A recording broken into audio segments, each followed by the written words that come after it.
জমে উঠেছে মহাকুম্ভ। প্রয়াগরাজে ত্রিবেণী সঙ্গমে মহাকুম্ভে যোগ দিয়েছেন দেশ বিদেশের পুণ্যার্থীরা। যোগ দিয়েছেন অনেক সাধু সন্ন্যাসীরাও। এমনকি মোক্ষ লাভের আশায় ভারতের প্রয়াগরাজে এসেছেন বিদেশের বহু মানুষ, যারা তাদের বিশেষত্বের জন্যই সহজেই নজর কেড়েছেন। এরকম একজনের কথা আজ আপনাদেরকে বলবো।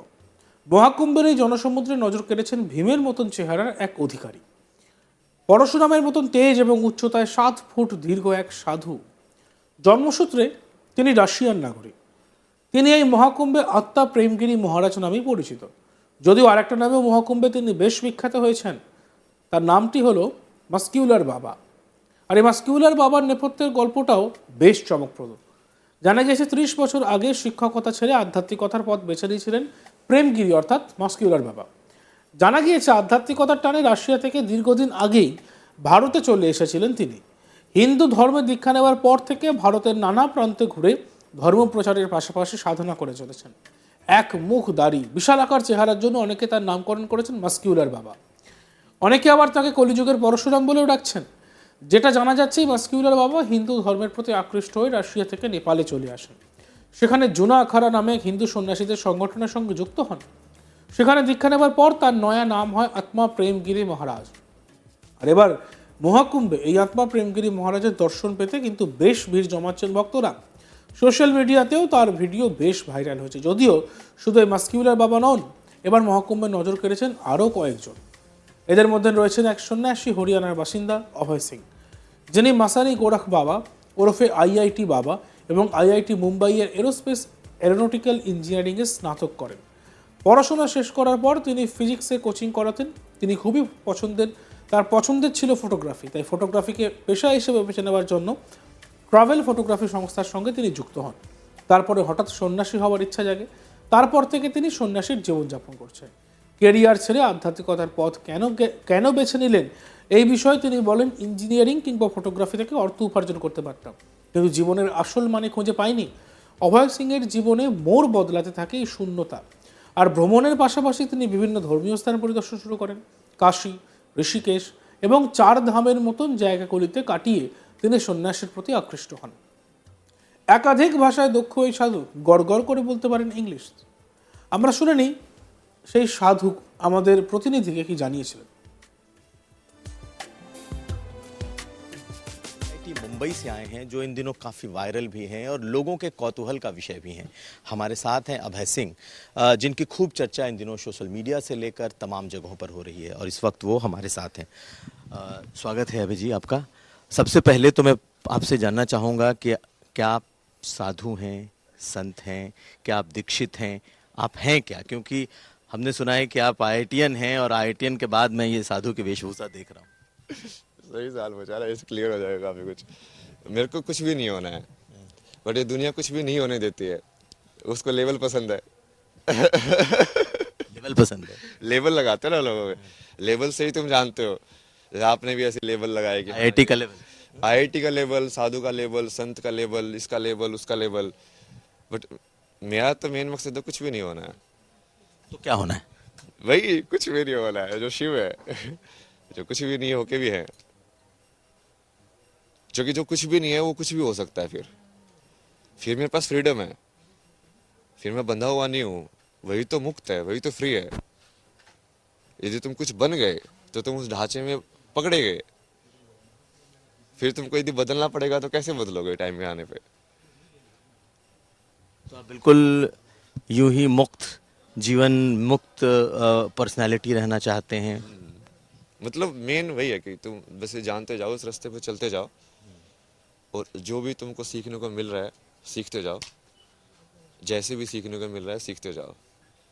और जब ये पूरा कर्म का चक्र जो पूरा हो जाएगा, फिर अपना मतलब तुम पास हो जाओगे क्लास में। ये जो ब्रह्मा की बनाई हुई पूरी क्लास है कि हाँ तुम इस खेल में जाओ खेलना, मतलब उस खेल को तुमने पूरा खेल के अब तुम मास्टर हो गए हो।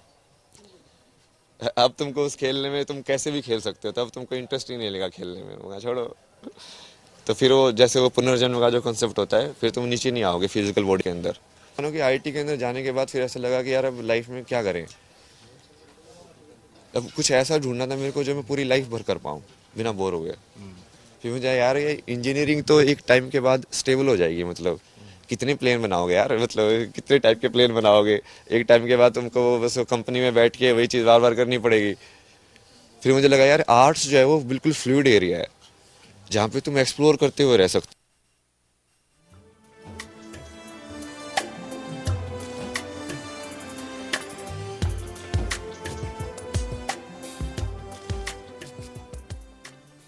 জমে উঠেছে মহাকুম্ভ। প্রয়াগরাজের ত্রিবেণী সঙ্গমে এই মহাকুম্ভে যোগ দিয়েছেন দেশ বিদেশের পুণ্যার্থীরা।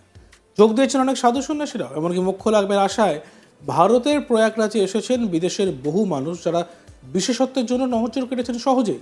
আর এইরকমই একজনের কথা আজ আপনাদেরকে বলবো। মহাকুম্ভের এই জনসমুদ্রে নজর কেড়েছেন এক ভীমের মতন চেহারার অধিকারী, পরশুরামের মতন তেজ এবং উচ্চতায় 7 ফুট দীর্ঘ এক সাধু।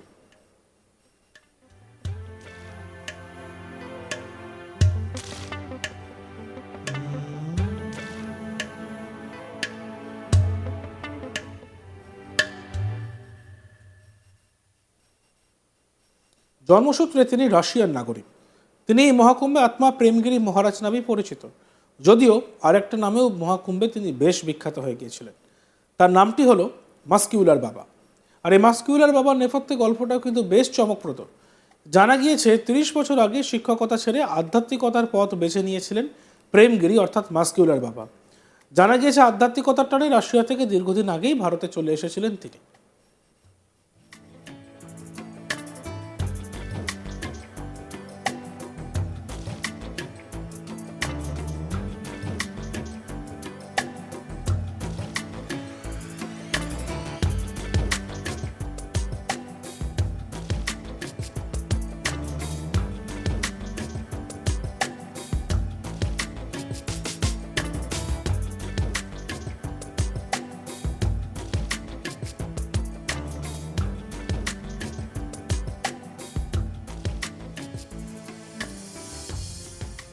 হিন্দু ধর্মে দীক্ষা নেওয়ার পর থেকে ভারতের নানা প্রান্তে ঘুরে ধর্ম প্রচারের পাশাপাশি সাধনা করে চলেছেন।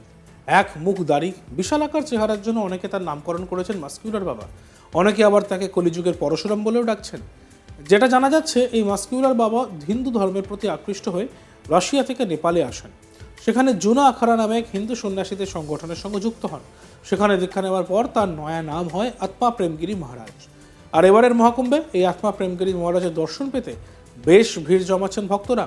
সোশ্যাল মিডিয়াতেও তার ভিডিও বেশ ভাইরাল।